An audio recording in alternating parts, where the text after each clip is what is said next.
is where our planned itinerary ended. In fact, we skipped right through a few backup plans and went all the way to completely redoing what would be our visit at Voyageurs. Yes. Now, it started out great. We visited the Ash River Visitor Center, and we had intended on that first day to do a couple of the smaller hikes that were right there in the area, scope out the landing for the kayak area, return the following morning with our kayak and all of our gear to head out on the water for a few nights of camping at 2 different campsites.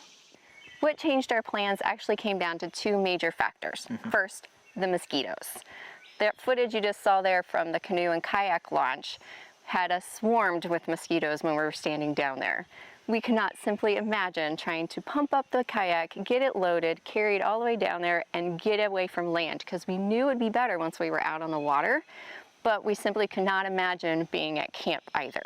Yeah, that's right. I mean, I spoke in the last video where we were at Isle Royale about how bad the mosquitoes were, particularly this year and during our visit, but I didn't speak about how much they actually impacted us directly. We actually had so many bites that we believe it impacted our immune system. We think it was a major factor in that day where we had really immense fatigue and body aches. Our interactions here made it hard for us to believe that it was going to be a positive experience if we tried to persevere. All whining aside about the mosquitoes, the largest factor was actually the severe weather that was in the forecast for us over the next couple of days. With the temperatures of the water being low in the Voyageurs area, as well as the temperatures at night, we were concerned about hypothermia, because it is a very big concern. And with this weather coming in, it was even more of a concern for us. Yeah, we felt like we could stay dry, but could we really? And honestly, when we spoke to the ranger there and kind of voiced that, she echoed, if you're not 100% you're going to stay dry, it can be a real problem. Yes. This said, we did not throw in the towel that quick. We decided we'd take in a couple little hikes, keep checking on the weather and see how it is, make a decision in the morning. Yep. However, our first little hike, seriously like a little walk, half-mile long. Yeah, it's not much.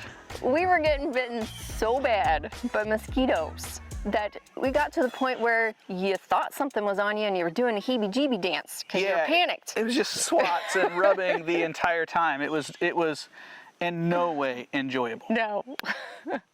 Yeah, and by the time we got back to the shelter of the truck, and I'm not kidding here, killed the 11 mosquitoes that came in with us. Even though we launched into the truck, we knew that the scale had tipped and we really were not looking to do any overnights. We wanted to do something else.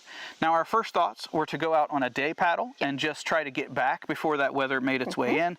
But where it ended was with our curiosity about the availability of some of the boat tours that the National Park Service puts on themselves. We went back up to the visitor center there where they had some Wi-Fi, no other service, but Alana was able to book a tour the following day. The only catch was it was over in the Rainy Lake Visitor Center area. That's where the boat would leave from. So we also needed to change some of our stay accommodation plans and make our way that direction. About an hour.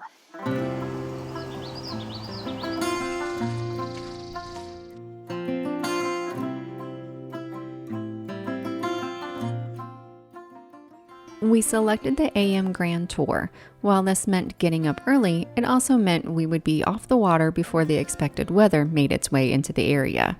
After checking out this visitor center, we jumped in line to board the boat.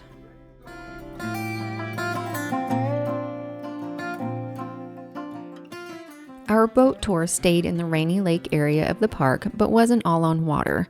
Fairly early in the tour, we stopped at Little American Island for a short walk where we learned about the gold rush history of the 1890s. Although we all had our eyes peeled for wildlife throughout the tour, bald eagles were all that were spotted. We did get to see some remaining signs of Native Americans, fur traders, homesteaders, and fishing camps like Harry Oleson's on the many islands. Voyageurs National Park spans just over 218,000 acres, which includes 84,000 acres of water, many miles of undeveloped shoreline, and hundreds of islands. It is considered a water-based park with all reservable camping and park lodging options requiring a boat to access. With 4 major lakes within the park, reserving a campsite does take research on the lakes themselves and being honest with yourself on your capabilities if you choose to canoe or kayak to them. The park has over 125 miles of trails that explore the park's forests, waterways, and wildlife. And you can also take part in ranger-led hikes and activities to learn more about the park's natural and cultural history. The hikes range from easy flat paths to challenging rocky routes, and from short 10-mile walks to a 28-mile backcountry trail with 2 primitive campsites along it. Note, however, that several of the hikes are only accessible by boat. The boat tour lasted around 2.5 hours, which wasn't a minute too long as the rain started falling as we were pulling out of the parking lot.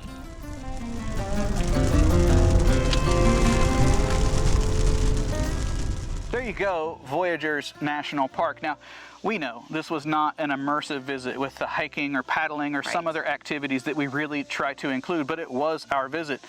So then the question becomes, what would we do different now having been there and visited? Well, first of all, I would visit in the fall. Yeah. After the mosquitoes, it's my understanding the black flies move in, and you would want to go ahead and push past those. Most of the locals we spoke to there said that happens around August. So there's a little window there before the cold weather returns that would make a better visit. And then as far as the actual activities themselves, there's a lot of boat rentals in the area, and more importantly, houseboat rentals, which I think would be really neat to be able to go out and sort of stay in some of those houseboat designated areas, pull up to some of those hikes that you can only get to by shore or by the boat themselves. That could be really fun. Also, side benefit, those boats and being out on the water that way, you'd stay away from the bugs even if you were there earlier in the season, because once you were out on the water, there really none of them were a problem. One other consideration, whether you're doing a motorized boat or not, both ranger stations did allude to some caution if you plan to paddle, especially or have a lower horsepower boat. The larger boats there in the area sort of have a habit of not slowing down and not even giving far right of way to those paddlers. And the water is open enough that they can create quite a bit of wake and make it a little bit challenging. So if you're not prepared for getting your boat positioned, or you're loaded so much where you don't have a good side on it, those are some things to also think about.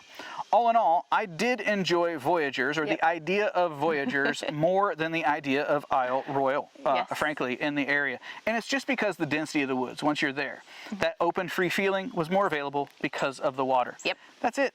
Hopefully you picked something up from this. It was not the trip we expected, but we're still thankful to have checked that visit off for another national park. Hopefully you make your way out there and have benefited from it.